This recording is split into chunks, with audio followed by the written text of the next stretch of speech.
What up YouTube? Today we're going to go over how to roll out your hamstrings.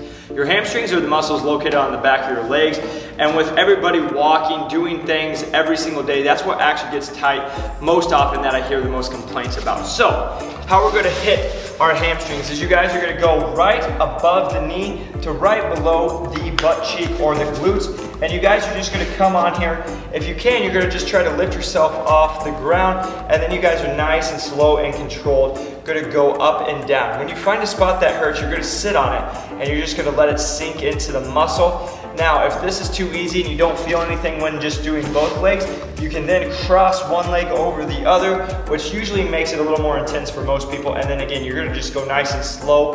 One mistake I see all the time is you'll see people going like this, which you're not really doing anything. You're just kind of massaging the muscle. To actually foam roll and to release stuff, we need to get in there, we need to find the spot that hurts, and then we just need to sit on it.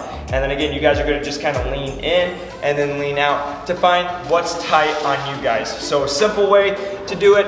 It won't take a lot of time, but if you guys add this into your routine, it will make a huge difference. Hope this helped. I'll see you guys on the next one.